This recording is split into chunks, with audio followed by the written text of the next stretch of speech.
Je voulais tout juste rappeler que si vous suivez l'actualité, vous n'êtes pas sans savoir que les températures qui ont été enregistrées cette année ont été les températures les plus élevées de l'histoire de l'humanité.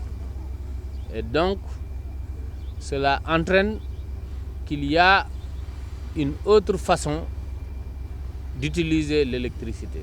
Nous allons vers ce qu'on a enregistré, et je l'ai dit et rappelé, au mois de janvier. Nous avions une demande en électricité qui tournait autour de 700 MW.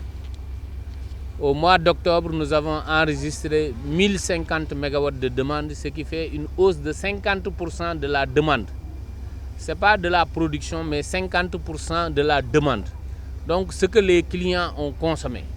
Et donc, naturellement, si vous prenez cette hausse de 50% de la demande, vous combinez cela à l'augmentation de tarifs qui a été opérée au mois de janvier, vous comprenez naturellement qu'il peut y avoir une hausse des montants des factures.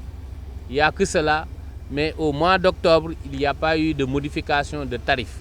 Et je rappelle que Senelec n'a pas la possibilité de modifier des tarifs sans l'accord de la commission de régulation.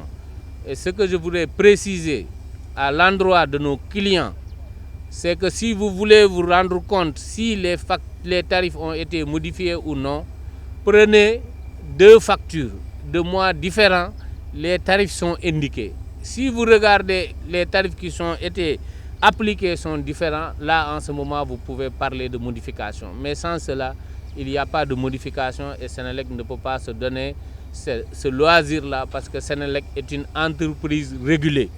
Et c'est le régulateur qui est là pour garantir, pour protéger les intérêts des consommateurs et le régulateur jusqu'à présent joue correctement son rôle.